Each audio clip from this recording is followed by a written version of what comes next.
people can be admitted as needed. But welcome everyone. I'm going to start off with a land acknowledgement, and then I'm going to pass things over to Shalene Dudley, who is our moderator for today's call. So the city of Toronto, where those of us who are hosting this are located, we acknowledge that we are on the traditional territory of many nations, including the Mississaugas of the Credit, the Anishinaabeg, the Chippewa, the Haudenosaunee, and the Wendat peoples, and is now home to many diverse First Nations, Inuit, and Métis peoples. We acknowledge that Toronto was covered by Treaty 13, signed with the Mississaugas of the Credit, and the Williams Treaties, signed with multiple Mississaugas and Chippewa bands. And now, Shalene, over to you to introduce our speaker. Thank you, Annie. Good afternoon, everyone. Thank you for joining us today for Let's Get Uncomfortable Part 3, Confronting Anti-Black Racism in the Travel Industry. Many travel companies had a brief moment where they tried to talk the talk, reposted a post, or used a hashtag. But substance and a genuine sense of purpose and drive with regard to anti-racist work were lacking. Some have conducted town halls, and even a few have offered a 15-minute, very generous time for the floor. But the town halls are whitewashed to erase the sense of racism the organizations need to address and focus instead on diversity and inclusion. They're lacking the discussion about racism. With the 15 minutes, that discussion clearly didn't even warrant a courteous response to an email. Let us focus on something positive, a company that has reorganized and invested resources to create an environment that reflects the change we want to see. Flight Centre Travel Group. In our first two sessions confronting anti-Black racism in the industry, Let's Get Uncomfortable panelists addressed the realities of anti-Black racism in travel and tourism, and shared steps that travel professionals and organizations can take to prioritize diversity, inclusion, and anti-racist practice. Now we wanted to focus this session on a company that is currently working through the challenges of organizational change in regards to racism. Today, I'm honored to be joined by an amazing person with a great vision, whom I can now call my friend. Mpuuga, thank you for joining me today. Hi there, Shalene. Thank you for the introduction. Friend. And I wanted to say thanks to everyone who's taken the time to join us today. Some of you for the first time and some as repeat guests.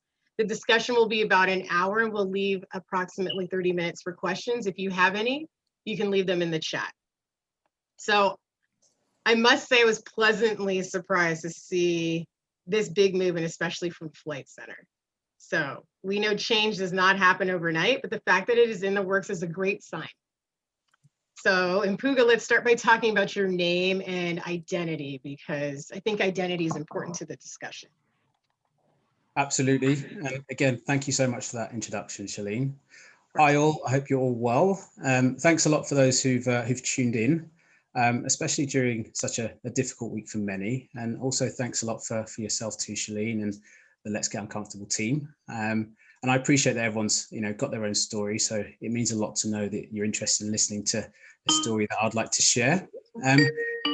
In terms of identity, it is obviously a big topic at the moment, isn't it, Shalene? Of course. Quite a big topic. So, I mean, for myself, Anglo-African, African English, Anglo-African American, I genuinely don't like to overcomplicate my own identity. I'm somewhere between Black British and Ugandan, and a Ugandan.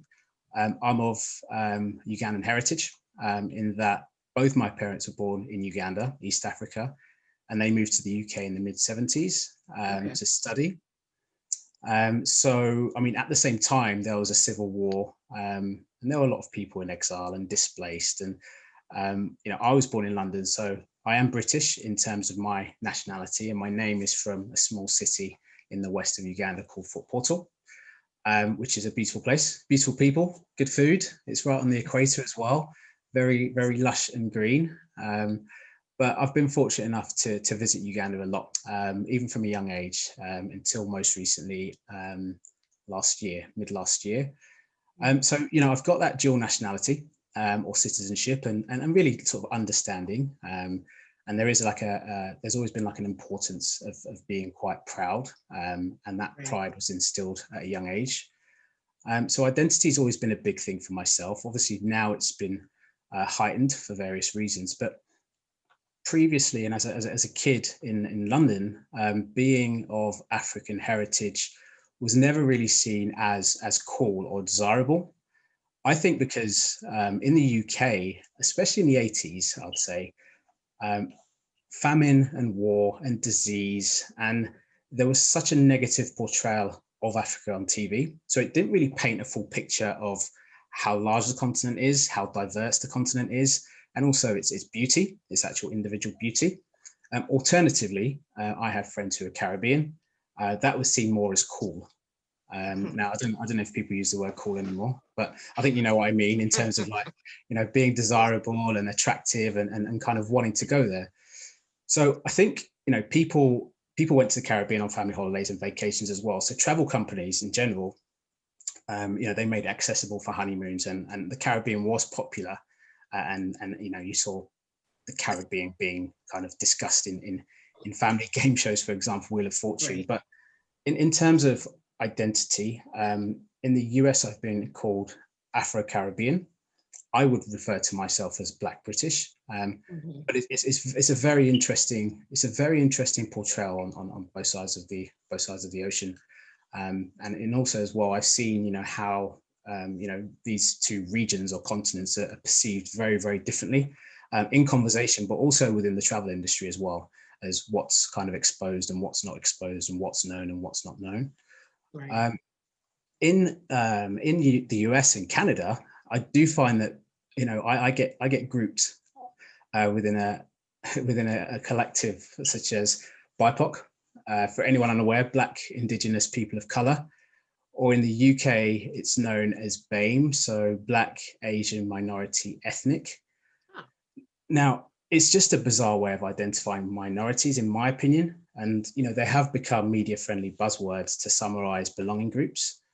And apart from white people, I'm grouped together with everyone else of the same color and in the same group, which I find bizarre. And this is just a strange way to identify. I don't know if you have that. Do you have that? Yeah. I mean, I'll honestly say that when that phrase came out, I was confused. And I was like, what does that mean? And went and Googled it. And I was like, okay. Right. It's funny how changeable we have to be with all the names you've given yourself or labeled. We have to do that for other people, right? Yeah. So that they can feel comfortable identifying what we are. Right. And, I've got friends of mine and they've referred to me as Black for many years. And then suddenly in the past 2 years, my identity's changed to being a BAME in the past 2 or 3 years. It's kind of like, I think I like BIPOC better than BAME. BIPOC. Okay. But, I do get it. We're inclined to use these belonging groups and putting people together, such as LGBTQA and white Anglo-Saxon Protestant. It's called a WASP. Right. But when I'm included in a BIPOC or a BAME, it doesn't really sit comfortable with me fully. Maybe because it's new, or maybe because we're pigeonholed. And I think that as a collective, nobody likes to be pigeonholed because they don't feel individual. Right. That's like me saying like an Irish person is has the same cultural values and traits as a Romanian person, and they're just pan-Europeans. So it's just a strange way in my opinion, it's just a strange way to group collectives. But I do accept it, but I just find it very strange just because it's the new term. It's a term that we're hearing a lot more in the media. We're hearing a lot more in current affairs. Yeah. I was actually saying a few weeks ago as well to someone I've recently met who's hopefully on this call, in traveling and living in different places, I've noticed that in the US, for example, when I say my name and introduce myself, I'm recognized as a Brit more than an African. But when I'm in the UK, when I say my name and introduce myself, I'm recognized more as an African than a Brit. Yep. And then in Uganda, I'm recognized more as a Brit more than the Ugandan. Or as they say in Uganda, Mzungu, which translates as a foreigner or a gringo. Yeah. So it's fascinating. And I know I'm not alone in having these types of identities, but having had experience in traveling and meeting new people, which I enjoy. There are times when I I've had almost, I've had to kind of adjust to certain identities or just kind of desensitize my identity. And to give you an example, I had a conversation with a friend recently who lives in Dubai, and he was telling me about all of the expatriates he's met in Dubai this year during the COVID pandemic. So I said to him, "You mean the migrant workers?" And he said, "No, the expatriates." So we had this conversation for a while, and I genuinely wasn't, trying to kind of put him on the back foot and be a smart ass at all. It was just interesting for me to hear me saying migrant workers, and he kind of said, "No, expatriates," because in my head I thought to myself, well, there's not much in it, firstly. Secondly, what does that make me to the US, given my accent, my nationality, my job title, my name, the fact that I'm British born? Am I an expatriate? Am I a migrant worker? So it's always interesting to hear these kind of little terms. And honestly, it's something that I've always been interested in, because I find the terminology, I find the definitions so similar, but how they're used is so different. Right. So yeah, in terms of identity, again, and in terms of how it's perceived in different countries, I've found that it's interesting to see. And just to give you another random example, and sorry to go down a rabbit hole so early in this conversation, but you took me down there again, Shalene. So. I did nothing.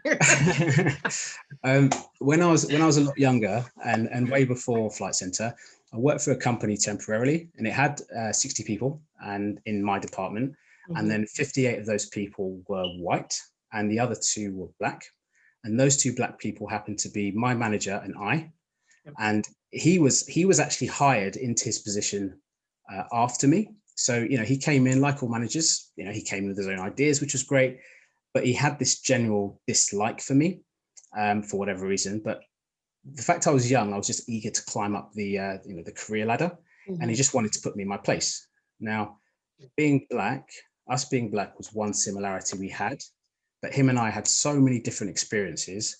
He was 10 years older than me. We had different sexual orientations. How he measured success was completely different to how I did. And we just had like different interests. But to the other 58 people, we were seen exactly the same. So in their minds, what could go wrong since they're so similar? Right?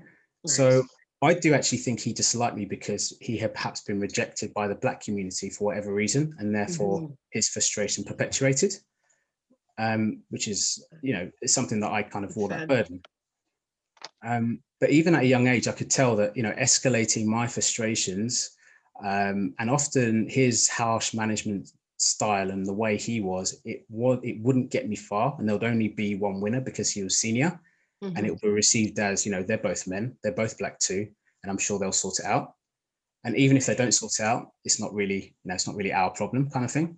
And yeah, I tried several times to kind of like put the case forward about his conduct, and I failed, and it actually ended up with me leaving the company because I realized how much of a hostile environment he created. So, I just didn't have that solid support at the time, which is obviously now looking back, it wasn't a problem. But from that scenario, the main realization was that, it just showed how complex identity is, especially in the workplace, because even though we were the same color, we were actually very different, but we were perceived as being very similar to everyone else. And it's hard to actually break away and actually explain that.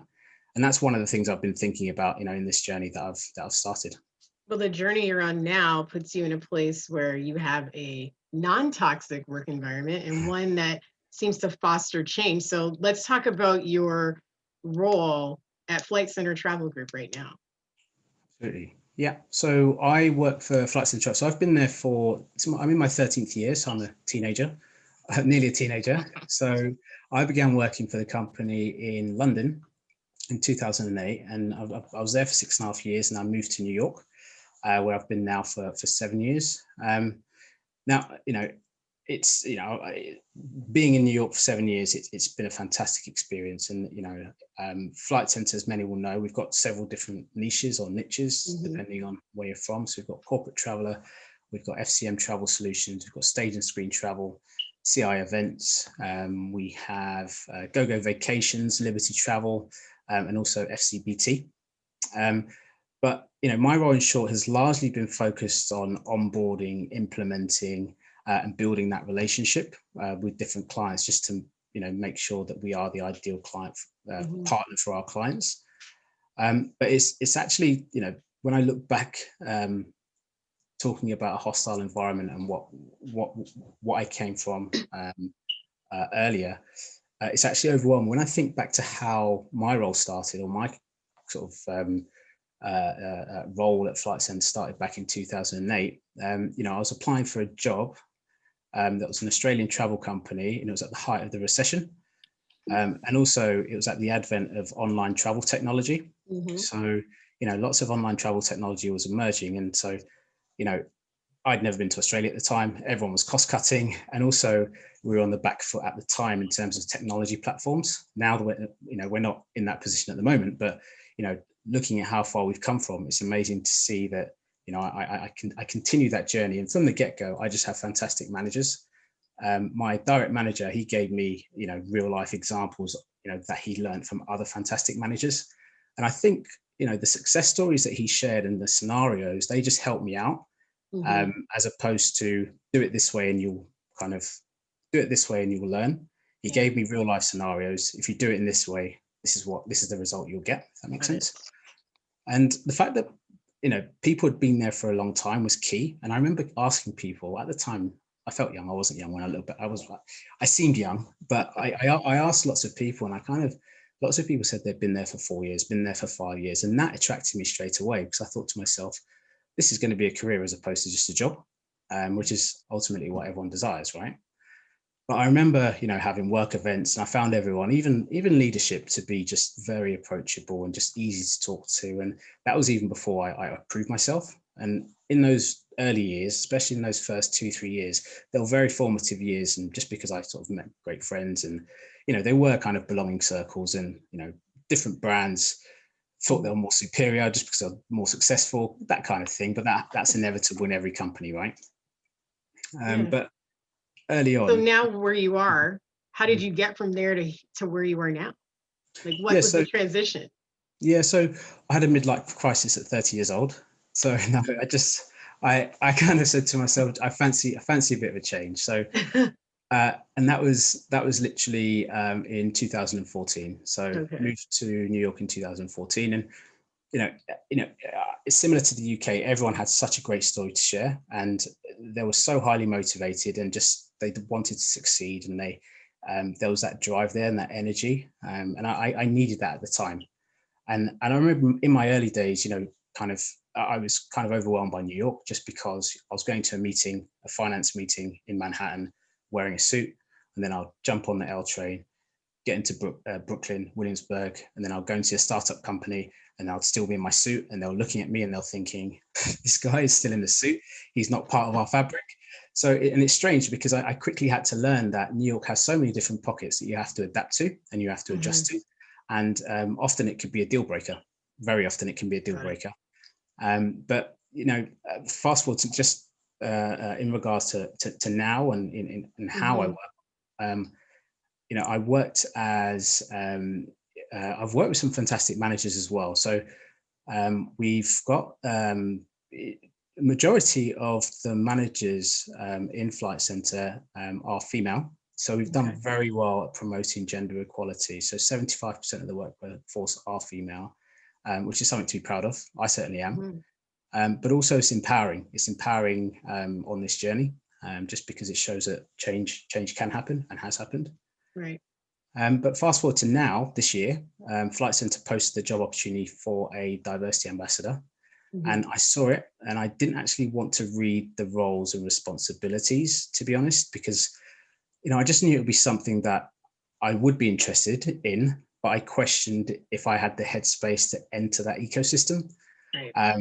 Do I continue with my day job or apply for, an advisory role at one of the top 10 travel management companies in the world, or top 10 travel companies in the world, at one of the most contentious times, in my 6.5 year Flight Centre career. So, I juggled around with the idea for a long time, but I was very happy that the company brought that forward and actually advertised the role.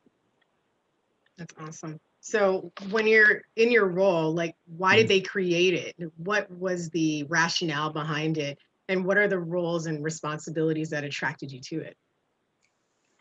So it was in July. So it was at the height of the Black Lives Matter movement, and after George Floyd was murdered.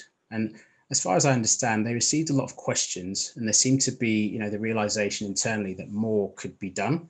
Mhm. So we have been successful in promoting gender equality, as mentioned, but we made moves to amplify. I mean, in addition, we made moves to amplify LGBTQA voices by Mhm. shifting our diversity focus to people of color. We just thought it would, give people a voice and elevate that side of diversity. So it really came from voices within Okay. that really kind of made people think. And that's amazing because, I mean, I think I've said this to you before. Mm, Obviously, jobs are not created overnight. Job postings don't just pop up because someone feels that there's a need. Most people understand working for a corporation. There are tons of steps that need to be taken before HR approval, senior management approval, and money is found. So this didn't just happen overnight, right? Flight Center had been working behind the scenes on this, and I commend them for that. And I'm glad that, the posting was one such that you found interest in it, because it could have been very generic and it could have been um, non-performative. It could have just been you're going to be the face of this. So in that role, like, if you want to describe it a little more, like, how do you track success right now? Like, what are you mhm. working on, and what made you skeptical about it when you saw the job posting?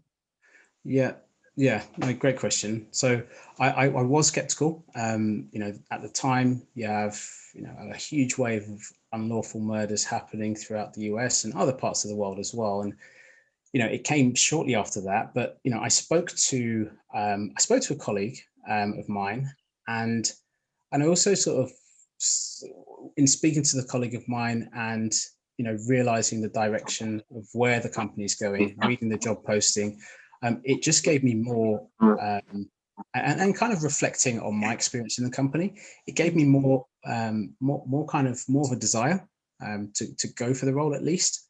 um, you know I kind of thought to myself, if I put myself out there, there's only one way to find out the answer. Mhm. I was familiar with some members of the senior leadership team, so I thought maybe I could bridge the gap between the senior leadership team and what we hope to achieve. So I thought Okay. perhaps that could be an option. But I also said to myself that if I don't apply for this role, and someone else apply for this role with the sole purpose to climb the career ladder, I would kick myself for life.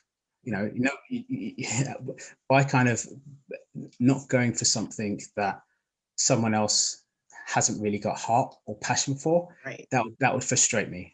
So in going for the role again, it was a strange old day, and I kind of I was also skeptical because I am a minority. I'm a minority in the company as well, so I didn't want to be the token black man in the company. And if I got the role, I didn't want to be that token black man that the Mhm. company can say we've done it. But also as well, who will the responsibility fall on?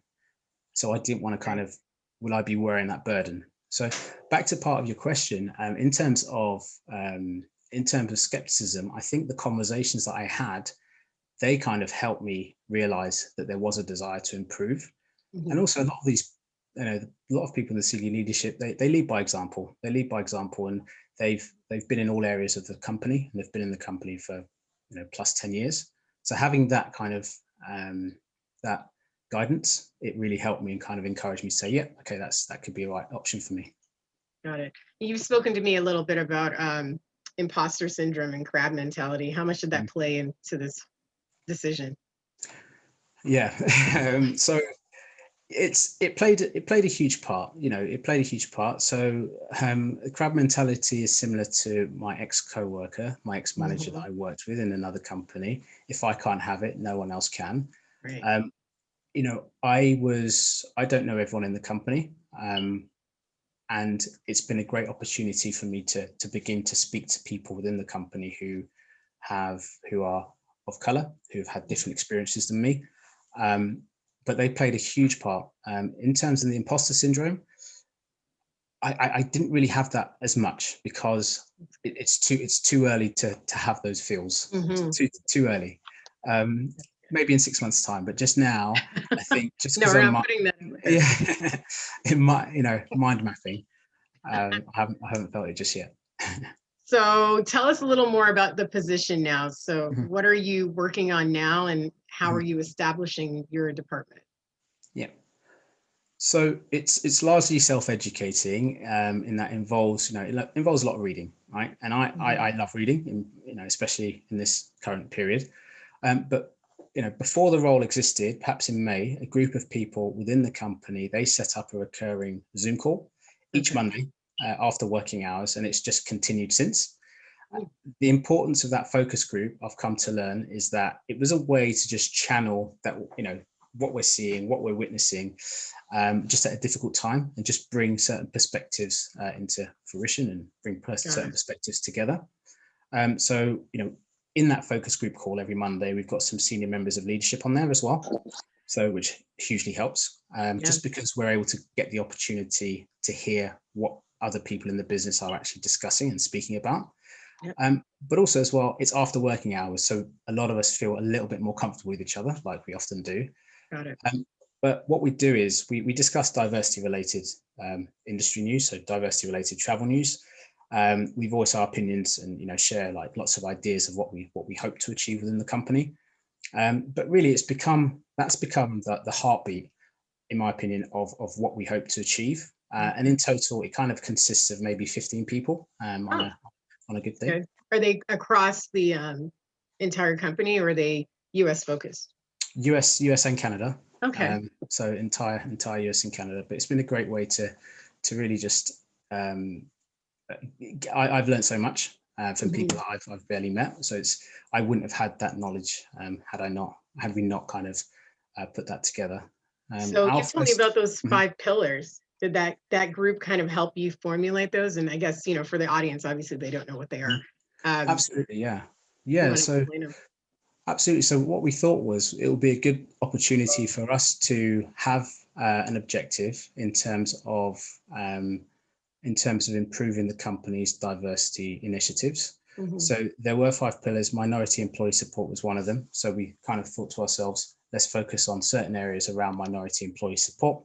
And then Right. hopefully we can actually build, a conducive environment, so that when we are in a position to start hiring, we can actually bring people in that are kind of surrounded by a structure of people that are very familiar with these ideals. Yeah. One other thing that we do discuss we did discuss on the call, is that we had a book club. So this book here, Uh-huh. it's called How to Be an Anti-Racist.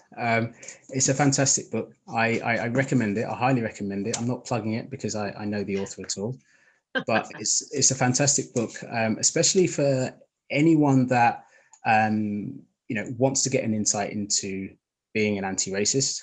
Right. And I get it. It's kind of I've always wanted to push it on friends of mine, but with that title, I can imagine some of my friends saying, "Whoa, whoa, whoa, whoa, whoa!" Yeah. Are you trying to say I'm Yeah, racist? exactly right. Yeah, Yeah. but now I thought I'd use that opportunity to push the book. So, Yeah. It's a good book.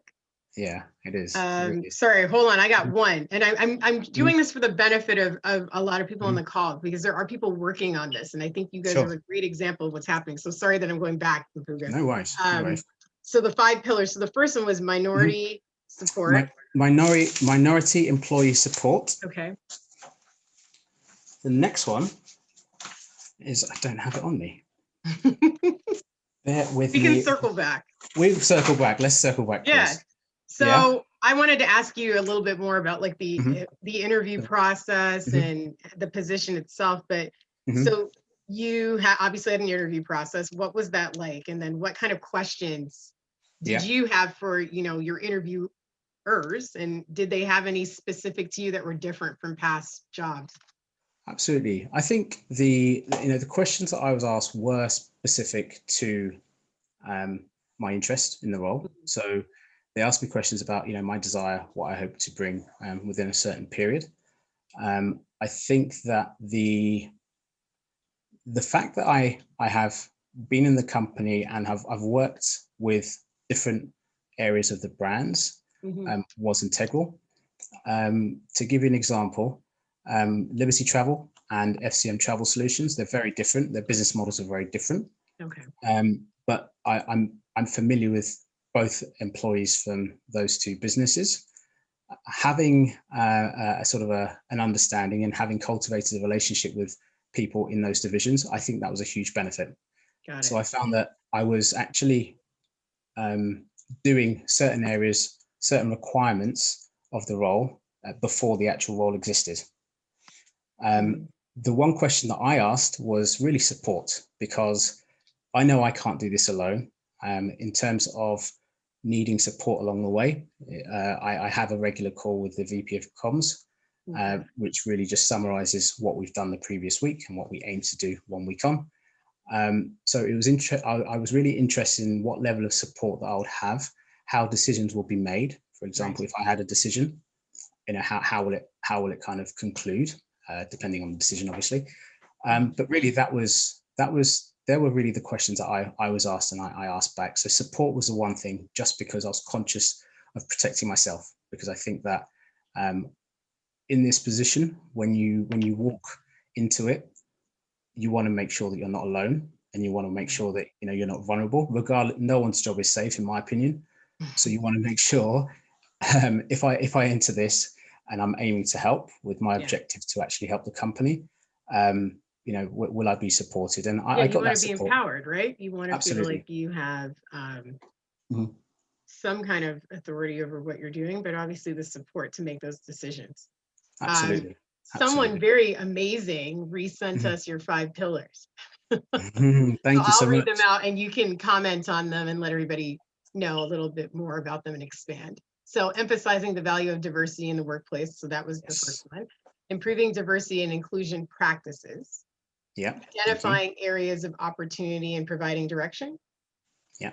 Enhancing the sense of belonging in human relations. And the last one, sorry, is backwards, was minority employee support. So those are the ones I believe that you had discussed with us. Are there any one of those that you feel like is your number one goal, like to start off? I personally feel that diversity begins with recruitment.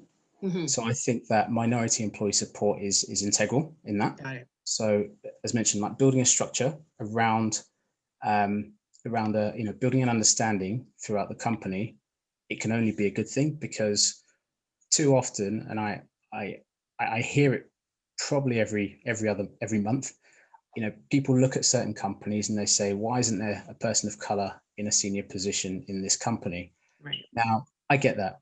Now, I also get that it takes time for those things to actually come to fruition. It starts with recruitment, and also it starts with a plan. It can't happen straight away, and nobody can just have a person of color and move them into a senior position just like that. Right. Also, if that does happen, if somebody is pushed into a senior position straight away, discrimination is still going to exist. The environment's not ready for it yet. Exactly. It's not going to go away. So my plan, my thought, my ambition is to just build that structure of understanding, and have these pillars, but also subheadings around them, just to ensure that everyone has more of an understanding as to what the imposter syndrome is, for example, and how how minorities, are affected by it.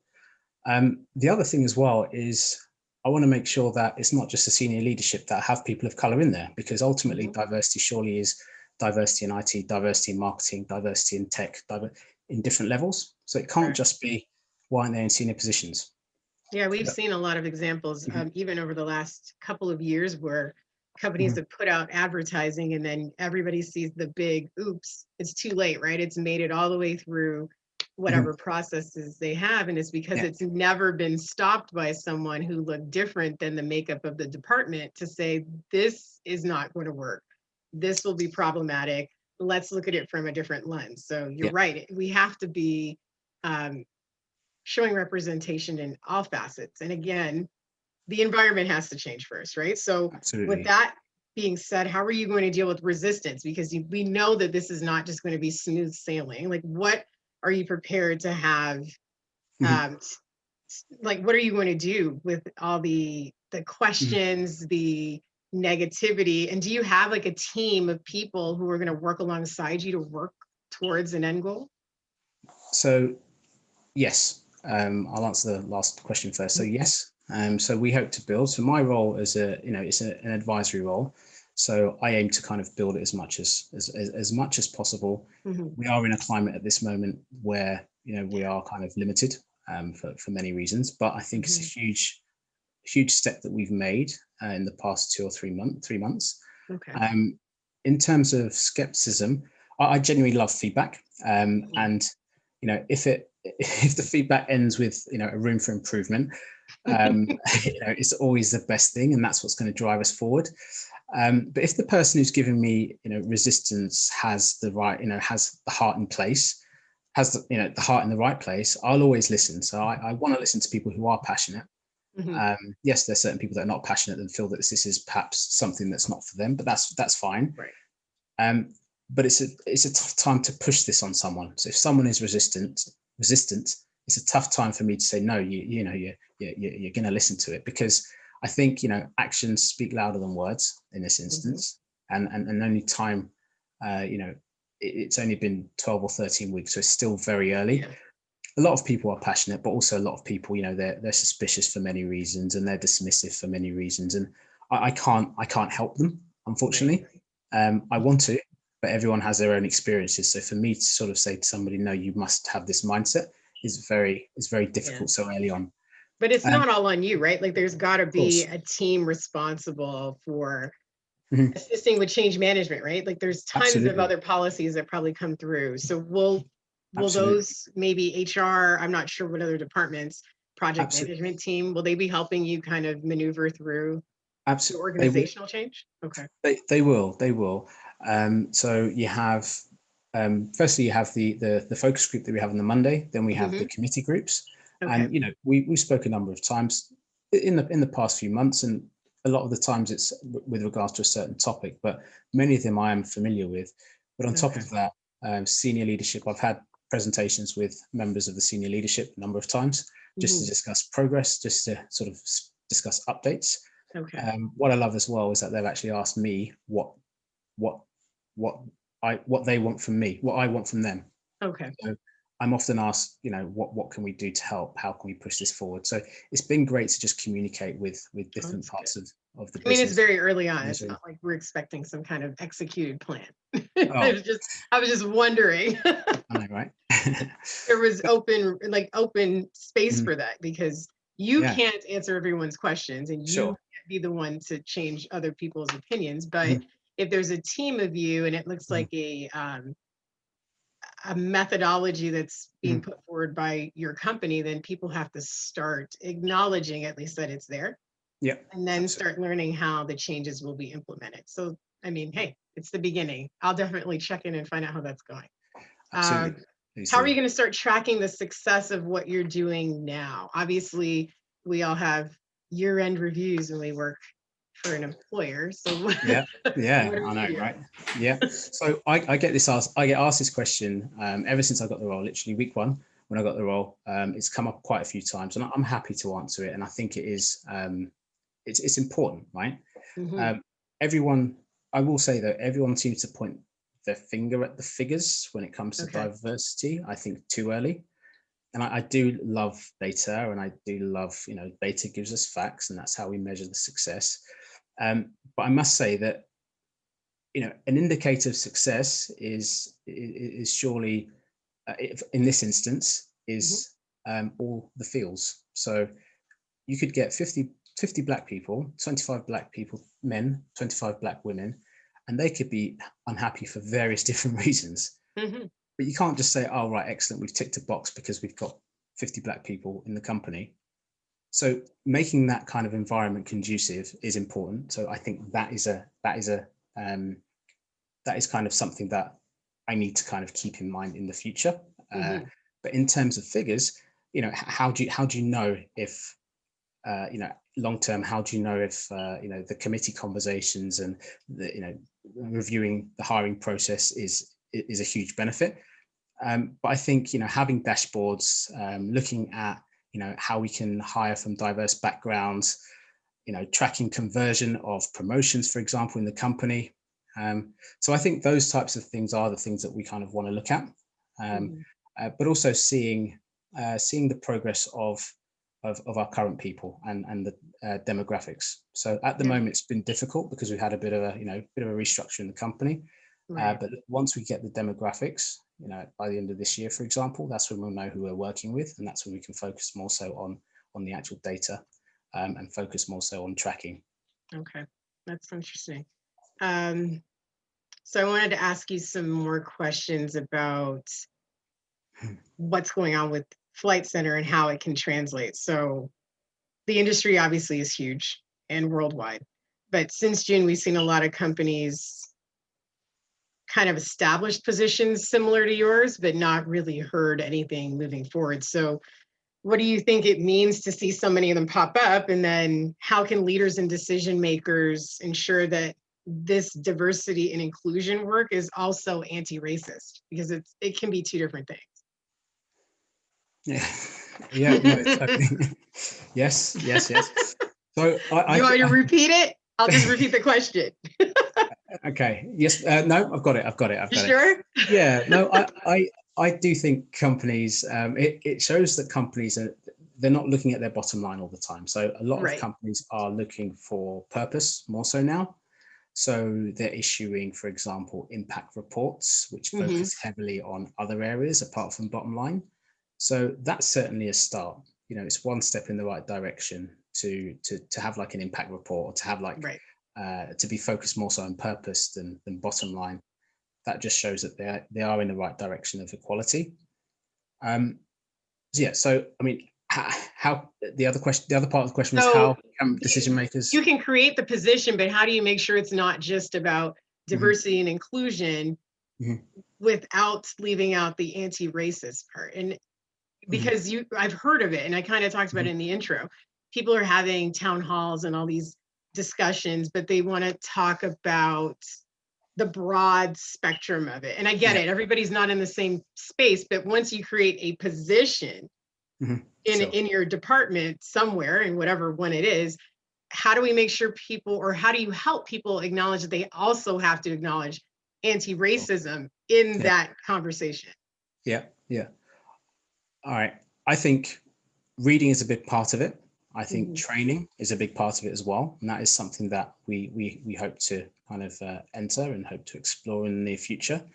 Right. I do think that we need to sort of share, and surveys are a huge way for us to gather data and information of what our clients actually, our colleagues, co-workers actually feel. Right. But I think it's really just making sure that we are emphasizing the point of what we're doing is we're aiming to ensure that we are hiring more people from color. So making a clear vision statement, a clear objective on what you hope to achieve. And I think that would really drive home what the message is, in that, anti-racism, is what we're looking to actually solve, what we're looking to improve. Does that answer your question? Okay. Yeah, it does. I mean, it's one thing to, say you're diverse and have women, and I'm not specifically talking about just Flight Center, just some people feel like they've achieved and arrived when they be like, we have women on our board, we have women in the C-suite, we have women. And it's like, okay, so that's amazing. Let's take it a little further. I think that a lot of people think they've crossed the finish line and don't understand that this work is continuous and will always change and have to be fine-tuned. And so I just wanted to, leave that there, because it seems like your group is trying to shift and include everything, which is the goal. That's a true definition of diversity and inclusion. You can't do all of this work to talk about inclusion and then not address the fact that there is definite negativity that needs to be addressed, brought to the surface, and quelled. So I think that was a great answer, Mpuuga. Thank you. No, you're welcome. And just to sort of echo what you said, but consistency is a huge key as well. And I sort of said from the start, even in my interview process, that I want to make myself accountable, aware that I do have, a team around me who are supportive. But I applied for the role, and I almost feel duty bound to ensure that this is actually a successful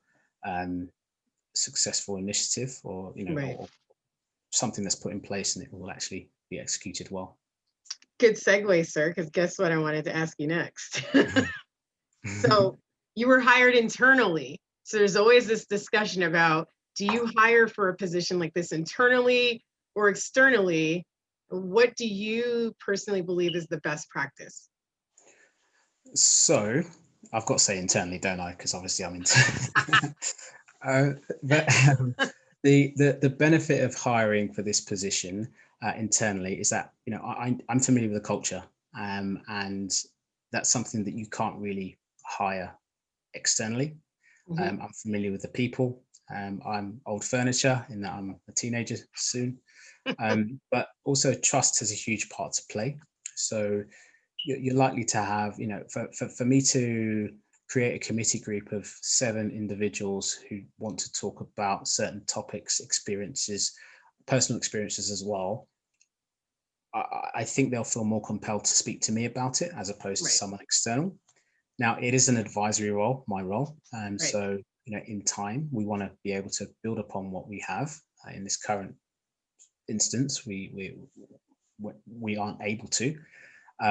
But in months or years to come, hopefully we can have that flexibility of working with other people, whether it's external trainers or consultants. But I think it's the first step, and I think it's a benefit to hire internally. If it was, a more of if somewhere down the line, absolutely external hiring would be a benefit. But I think for now, it's best to hire internal.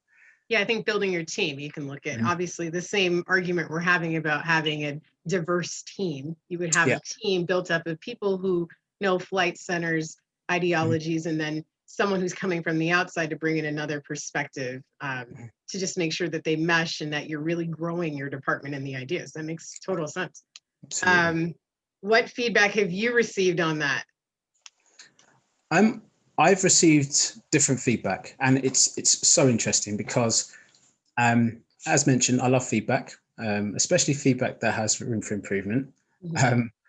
But it's interesting because I think, as mentioned, it's resistance. Certain people have got certain experiences, and only actions can speak louder than words. I'm not the type of person to try and justify myself and say I'm going to do, come out of the blocks, and just say no, honestly. But in time, and also I'm quite patient as well, so that it does help in a way. But I genuinely feel that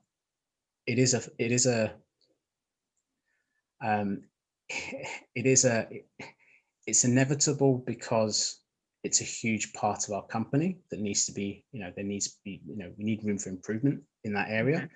But I think that at this moment in time, we have to do the best we can. And if I'm the best person for the job, I'm happy to do it. So it's almost as if let's do what we can to set ourselves up for success. And then when we do become successful, and when we are back, everything's back to normal, hopefully then we can build upon it. Yeah. Do you think that these roles essentially need to be filled by Black, Indigenous, people of color? Your favorite word, BIPOC? Or can they be filled by anyone, anywhere? Like, what is your perspective on that? Yeah, and when I applied for the role, I did ask the co-worker that I mentioned this question as well, and I think it has to be filled by someone that's lived a diverse experience, or lived an experience of diversity. If, for example, somebody got the role, and as mentioned, if it was just given to somebody who's just solely focused on climbing the career ladder, I would have been frustrated, but also as well, I might struggle to digest what they're trying to communicate to me. Got it. I've been told by people of color that it's important that I am of color. I just wouldn't know. I wouldn't know. I think it is important if someone is of diversity, but if you're a company that doesn't have anyone of color in the company and you need this role, go for the best person, go for the best candidate, and then hopefully you can build on it. Right. That makes sense. I mean, I agree. I don't know if anybody else agrees. It's me and you, and I agree. All right. Excellent. So there's been a lot of silence from travel companies, many leaning on the COVID-19 disruption, which is a true and real thing. But they're using that to avoid discussing anti-Blackness and racism overall. So with the lack of diversity and inclusion, what do you think this means, and how should we as travel professionals respond to this? I do think that in usual circumstances, avoiding the conversation is the easy option. If you avoid a conversation, you just hope it's going to go away. Right. I do think that in this climate, if a travel company is purposefully avoiding the conversation, it's wrong. It's wrong. If it's a case that they don't know how to tackle it, they need to ask for assistance somehow, whether it's external consultant or their friends, their co-workers, other vendors or suppliers, because I think we're at a time where if somebody isn't able to show it, it's not, the one thing I dislike is people jumping on the bandwagon. And also as well, people develop this ideas of we are assigning blame. It's not a case of assigning blame, it's actually making people aware that people of color are not represented equally in society. And I think people misunderstand it. They feel it's a threat. So an attack. An attack. So if people are not kind of understanding the message and they're purposefully avoiding it, I think it's wrong. And it's up to other people to kind of help the companies or the suppliers that they work with just craft a vision. We've started doing it ourselves, looking at certain vendors and looking at our suppliers and sort of seeing if, they are kind of partners that we want to work with. Right. That's amazing. That's good to hear that Flight Centre is holding some feet to the fire. We need some help. So what do you think other companies can learn from Flight Centre Travel Group? Like from what you've seen with the changes that have been happening, with everything you're learning and the people you're talking to, what do you think the key takeaways would be to let everyone else know that's trying to do the same work as you? Yeah. So firstly, we've got a long way to go, and we've recognized that. And if we can, begin to sort of pave the way for anyone, or if we can, continue to have this kind of progress in this area, that to me is a huge, it's a small win for the company, but we do have a long way to go in terms of, fulfilling what we aim to do. I think a lot of companies can learn by bringing it to the top of their agenda, and because and it really comes down to the decision makers. I've been fortunate in that the decision makers have been, they've voiced what they aim to do.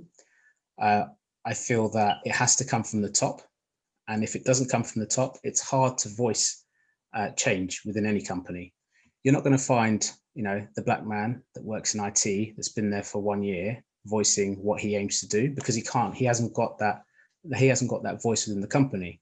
It takes senior members of the company, or allies, to be able to kind of say, right, this is what we have to do. We have to be collaborative in our vision, and we have to see that, we need change, and the change will improve us long term.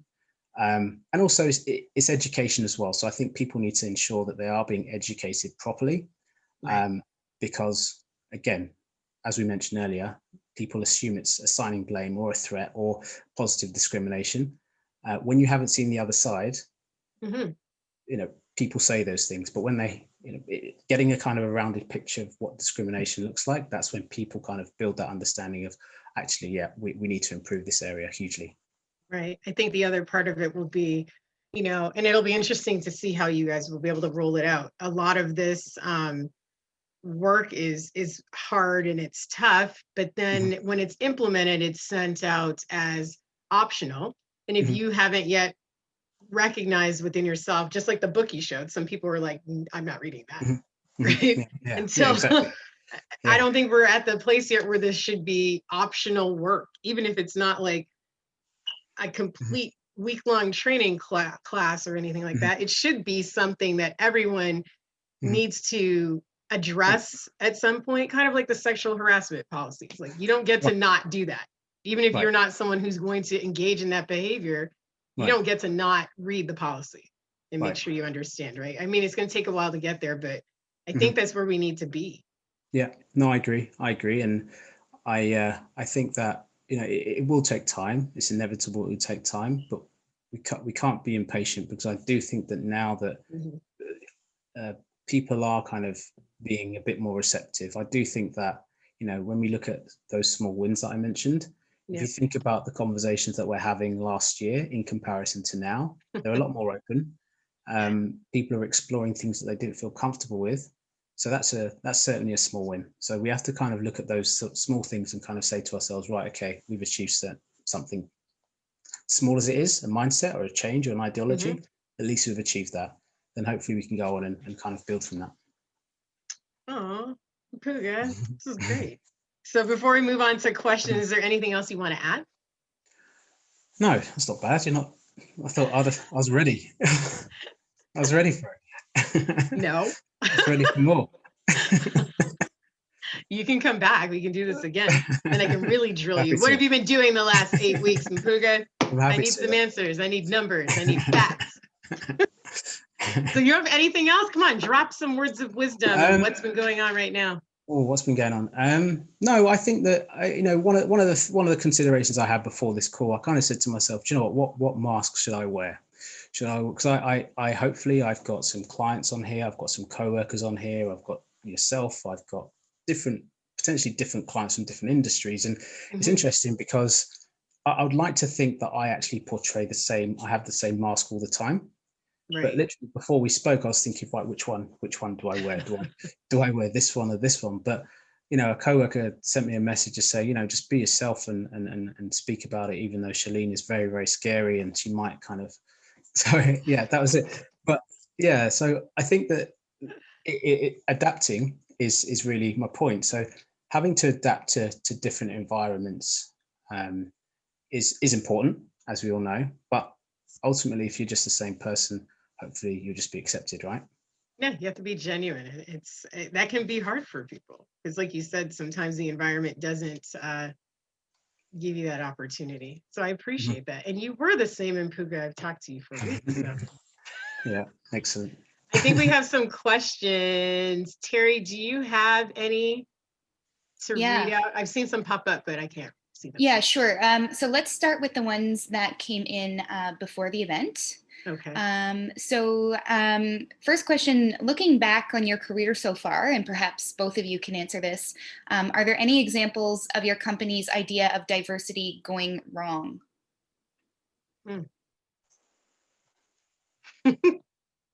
Well, I don't have well, I guess I do. I have a host agency. So my host has been doing a really good job, and one that they didn't shove in anyone's face. It just happened to be work that they knew they had to do. And I was searching around on the Google Drive and found advertising I could use. And not that I only advertise to, Black or Indigenous people of color.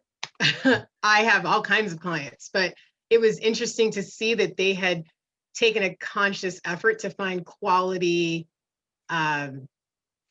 images, quality messaging, and things that I could just use. And I made sure that I sent them a message and congratulated them. So no one I've necessarily worked for, but I've seen other companies just push images that you knew was out of character. And instead of just making it organic, they're now just shoving it down your throat. Like, okay, I get it. And when does this end? Because it seems like you're just doing it as the push right now. And now you're kind of making it a little unsettling. Now I'm like, are you doing this for the right reason? Or are you doing it because you don't want anybody to come and ask you what you're doing? And is there any longevity to it? I'm not sure how that will work. I don't know, Mpuuga, what have you seen? No, I've seen that as well. I have seen exactly that. The other thing I've seen is companies position diversity right next to philanthropy. and they will kind of have, you know, their page of about us, their other page of brands, then they'll have philanthropy and what we do. The last thing I think, or the last thing that I want my company to do is assume that I'm a charity. And that's one of the first things I think is very important to acknowledge, that it's not a charity. It's not doing something for somebody else to help them. Mhm. It's actually everyone kind of moving in the same direction. So one thing I've seen is philanthropy literally next to, you know, underprivileged children in South America. Yeah. Promoting gender equality, it's been a huge success in our company globally. And as mentioned, 75% of our workforce are female. We have a Womanwise Global, womanwiseglobal.com website. Now, as fantastic as it is, and it's been a huge success, I do find that we could have amplified it a lot more because it's such a fantastic movement. It's such a fantastic kind of initiative. So yeah, it's a good thing, but also it could have been amplified more. So I think those are two areas that I found that are evident. Thank you. Terry, are there any more? Oh, yes. So a little bit lengthy, and I think Mpuuga, you already touched on this one. So Shalene, let's give this to you. Over the past few months, we've seen a huge increase in virtual events and webinars where matters of diversity, equity, and inclusion in tourism are being given more space within event programs, resulting in better representation of Black, Indigenous, and people of color in tourism forums. However, when it comes to sourcing BIPOC as tourism experts on topics outside the sphere of diversity, equity, and inclusion, industry events such as TIAC 2020 Congress, the 2020 Skift Forum, and ACTA's two-day virtual travel industry summit still regularly feature speaker lineups with the majority of white professionals and seem to have a really hard time equalizing Black, Indigenous, people of color representation in their speaker lineups. That said, recent events like the Indigenous Tourism Forum, which happened last week, our LGU events, and a recent Decolonizing Travel webinar hosted by the British Travel Writers Guild have proven that it is not only possible to host Black, Indigenous, BIPOC speakers to discuss matters outside diversity, equity, and inclusion, it's also possible to have equal measure of BIPOC speakers and white speakers on the program. My question is this: now that more and more events are proving that having equal or exclusive Black, Indigenous, people of color tourism expert representation is entirely possible, why do these large tourism brands and organizations continue to forge ahead with events and speaker lineups that overwhelmingly, embarrassingly consist of white men? Is it ignorance, laziness, or both? And what do you view to be the solution?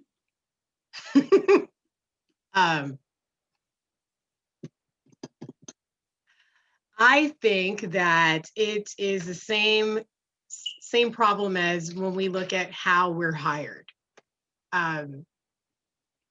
People have their own spheres of networks, and they only reach out to those people in their networks to be a part of these events and to speak on different topics. So, I mean, even here, I think in Canada, I've probably been on, and this is just me, right? So I've been on one panel here.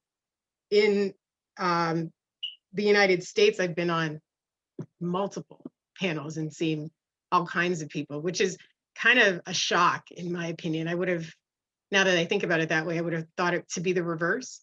But it seems like there's just this lack of energy towards hearing from people who do not look like the majority, right?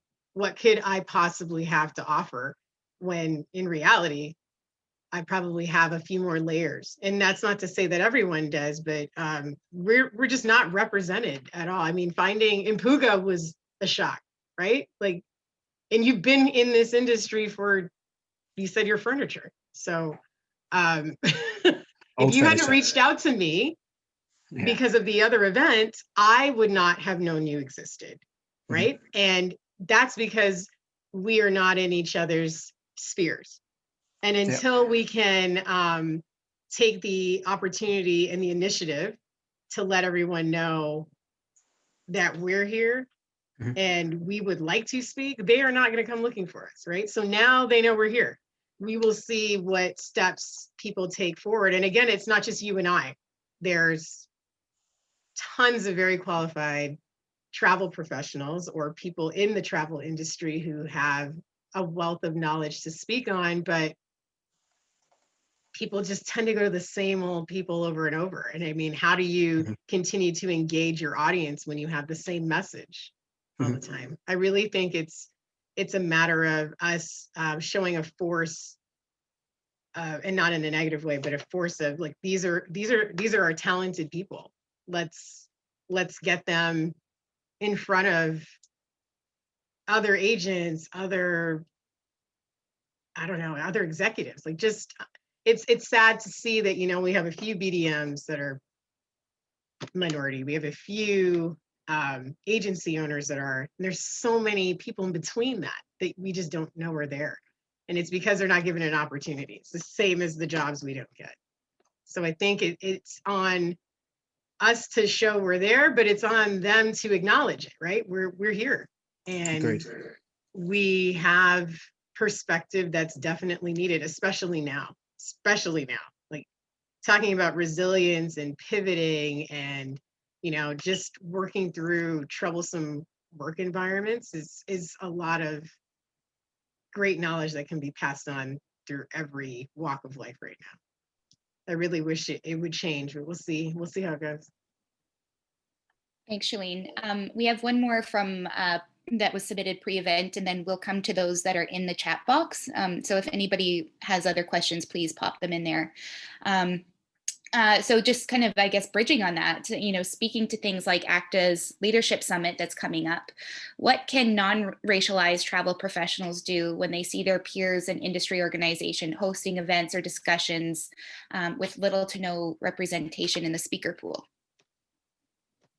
I'd say speak up. I mean, there's only so much that one or two or three of us can do. It is a little upsetting. Well, it's more than upsetting, but you try your best to make these issues forefront for people, because again, it's not on their agenda because it's not them, right? So if you're not a minority running the event, your first thought probably isn't to make sure that there's representation. And when it's brought to your attention, it should be taken as a serious note and not maybe something you just shove in the corner or a nuisance that cannot be solved. Yeah. I don't know any other way to get that point across. Like, we have to speak up. That's the only thing I could think of. If it's an email because you're not comfortable calling someone, if it's a forum, if it's a group of people together writing a letter, I think those things are effective. What do you think, Mpuuga? No, and just to really echo some of the things that you mentioned, I think speaking up is great, and that will hopefully resonate with the individual. But actually saying the right thing, I think too many, it's too many people. When you speak up to somebody without a conclusion or without a solution, Right. they just think it's noise. So. Right. Speaking up and saying something along the lines of, do you realize that the benefit of this will be this if there were more people of minority as spearheading the discussion or the debate or the conversation or the forum. So giving a solution, too many people are, it's best to sort of get the solution, because I think people just don't see the benefit, which is ridiculous, because in this day and age, you would think that all of us have kind of a more of an understanding of diversity and how the benefits of what diversity can bring. Yeah. But providing a conclusion and a solution, I think is providing a solution. Sorry, I think would be a huge benefit. Absolutely, yeah. No one wants to hear you, like you said, criticism or feedback that has room for growth or improvement, right? You want to have a solution-oriented comment ready. Exactly. I want to see more speakers. Well, who do you want? I don't know. Right. Thank you. That's exactly that. Yeah. What's Yeah. the next one, Terry? Thank you. Okay, so back to you, Mpuuga. Did this effort begin with a senior executive at Flight Center admitting the company had a problem? If so, why did they feel that way? So it began with Flight Center posting the job position. And not too sure if you heard earlier on, just at the beginning of the call, I just mentioned that the voices within the company mentioned that we focused on promoting gender equality. We've looked at amplifying LGBTQA, but we feel that diversity in terms of people of color needs to be promoted. So it really was mapped out by voices in the company talking about what we need. For myself and my role, in terms of me networking with industry outreach, which has been integral. I've spoken to some of our trusted clients along the way, which has been fantastic, and also friends of clients and friends of friends. But they've helped hugely. In terms of me networking with people in the company and being in the company for a long time, I felt the role was ideal for me because of that experience that I'd gained. So the role really just evolved from the role that I currently do, and I had been doing the role to a certain degree beforehand in terms of all the things that I mentioned. Hopefully that was clear. Thank you. How can those of us who don't hire or promote people use our privilege to support Black, Indigenous, or other minority colleagues to achieve positions of authority within our organizations? So what was the beginning of it? The people who aren't responsible for hiring or promoting. Oh. What can they do to support racialized colleagues? Oh, or support hiring.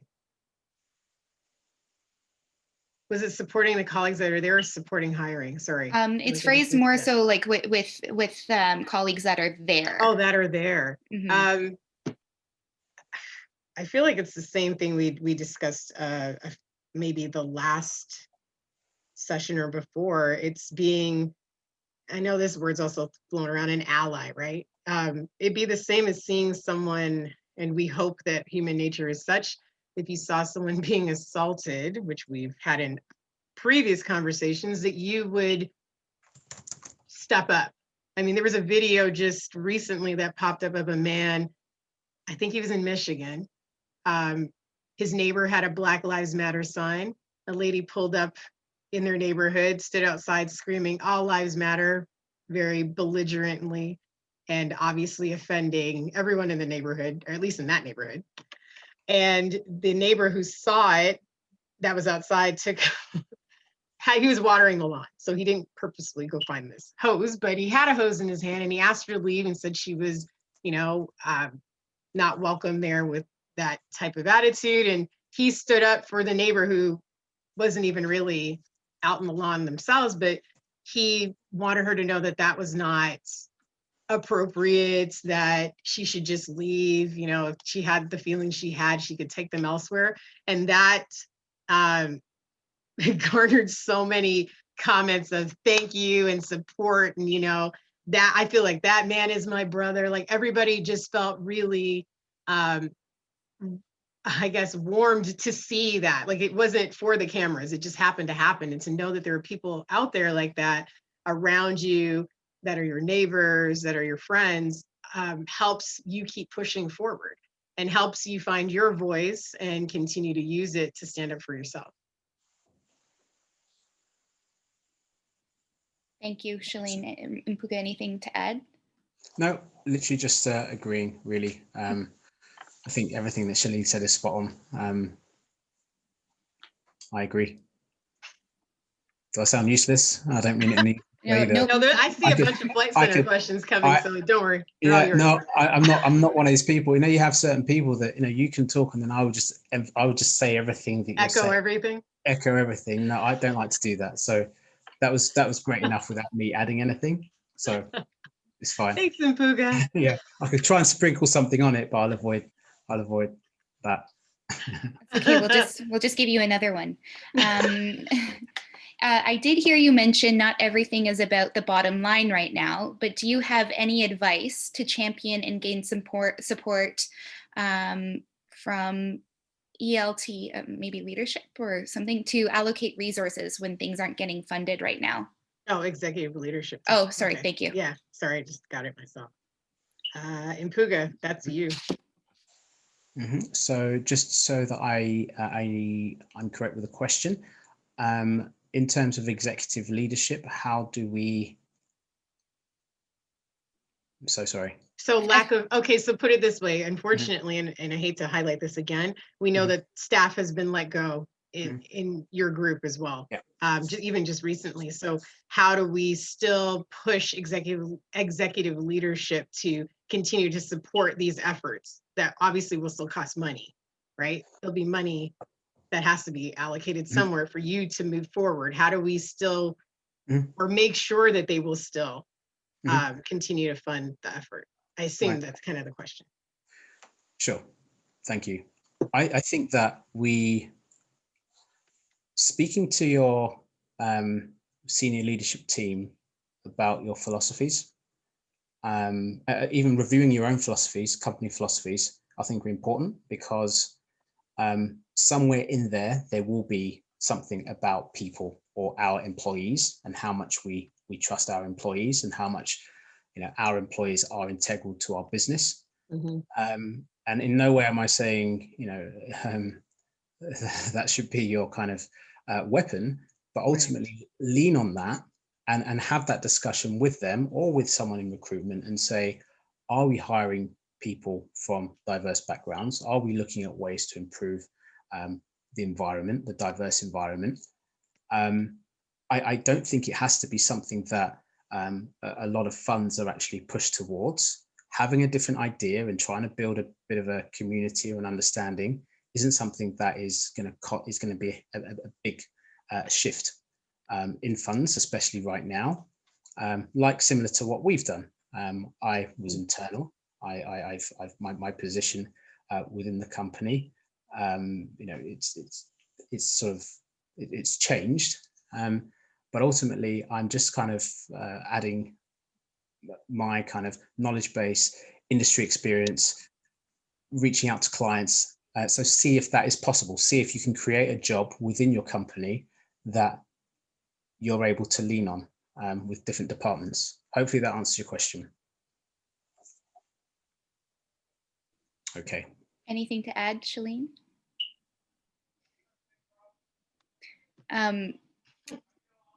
There's I wanted to answer. I guess you would assume, and I'm assuming, that there would be money allocated already, right? They created your position. I'm using yours as the example. I assume that there is a budget. There's some funds that maybe they found that trickle down into your position, like maybe they were in a different department, because I know you said you report also into HR and in another branch elsewhere. So my assumption is there's already some money there. Now, obviously, at a time like this, they'd be discretionary, right? You can't just kind of make willy-nilly decisions in Mpuuga, because we have to be responsible and we have to make sure that we can say they're being used for, bettering the environment for when we can bring staff back, right? If we're going to have to let people go because of COVID-19 constraints and such, then we can say that, when everybody has the opportunity to return, will be a better and stronger flight center for the fact that we've done a little work. Like, we used the time we had to try to set up a positive space for those, because it's also going to be a challenge when people come back, right? It's going to be a challenge no matter what instance we look at here, but we can say that, look, while you've been gone, look what we've been doing. Right. We're not done, but this is what we we weren't just sitting here with our thumbs twiddling. We were trying to work on, a great workspace for everyone. And the new people you'll get, because there will be new people. Not everyone will return, unfortunately. So I think those are good arguments. Thank you. Have you seen definitive proof that travel companies are actually trying to change the way they do business and are embracing diversity and inclusion? And do you think it will last, or is it happening only because it's the hot topic right now? I'm happy to try and answer that. Yeah, you can start. So I've seen it with Airbnb. They began exploring Project Lighthouse, which is a way that they are looking at ways to filter how they have, or kind of improve how they have people have discriminated, have been discriminated against in the past. So Project Lighthouse is an ongoing project that Airbnb have done. For me to say it's successful, it will be successful, we don't know. So a lot of these initiatives are very new. It's impossible for us to sort of look at the beginnings of them and sort of say, right, it's destined for success. But the one thing I think we have to focus on is the small wins. And we have to say, at least Airbnb are doing that. At least they are in a position to kind of say, we have a problem and our clients have a problem. So, you know, we're going to collaboratively change that. In terms of success stories, I have spoken to a number of different clients. They're not in the travel industry, but they have they have been around for, let's just say, 8 years or so, and they have built very successful diversity initiatives, and they are engaging with African American colleges and universities. They are engaging, you know, industry outreach in their field. So they've been successful in what they've done. There's no reason, in my opinion, why the travel industry cannot replicate what other companies have done, because ultimately we have the people. As mentioned earlier, a lot of people are either interested in travel or they travel, therefore they have an open mind and they have a desire to actually change and explore. And that's not to say it's possible easily, but it's just to say that I do see that it's still early days. It's still early days to sort of say it is destined for success. Anything you wanted to add to that? I think I've seen, so from the perspective of a travel agent, I think I've seen, you know,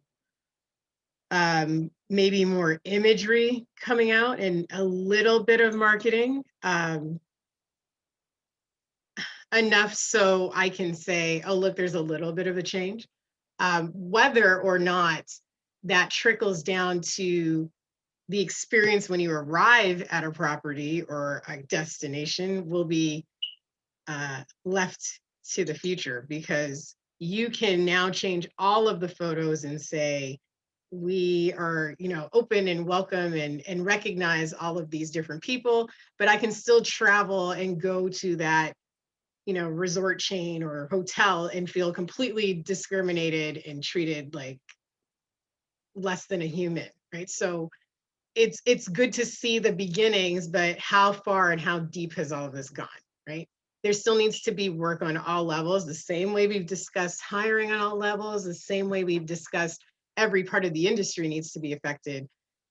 It can't just be the pictures, right? We've said that that's a start. At least you have the idea that you're recognized and welcome, but what is the true real life experience going to be? And will we start hearing travelers of all kinds saying that they felt like it was a better environment to be in now, that they can see the changes that are happening, they can see the representation in the people that represent the companies themselves?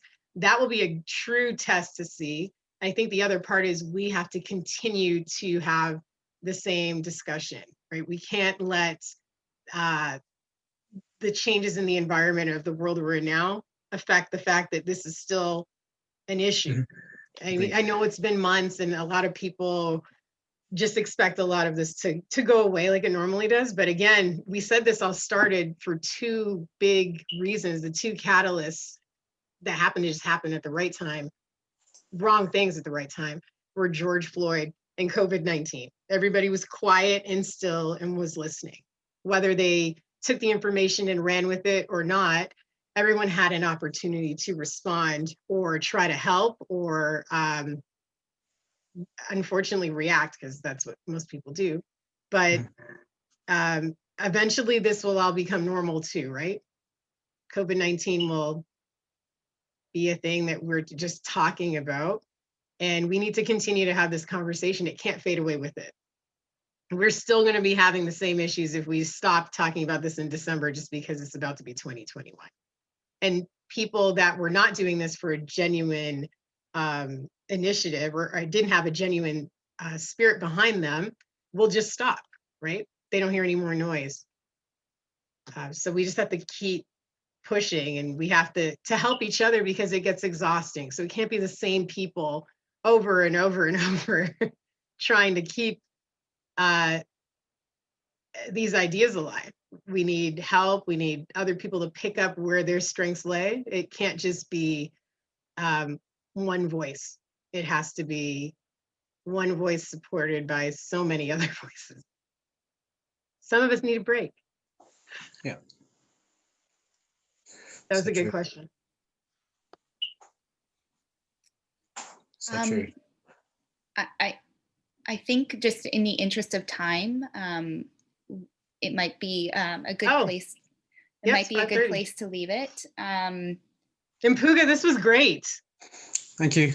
Thanks very much. Thank you so much for doing this. I know this was different, everyone, from what we normally do, but I really did want to focus, and our team thought it was a good idea to really spotlight a company and someone who is really working through this, because we can talk about it all day, but until someone has the courage to do the work and acknowledge that it won't be simple, it didn't make sense to even go forward. So, Mpuuga, we really thank you for being here and being open.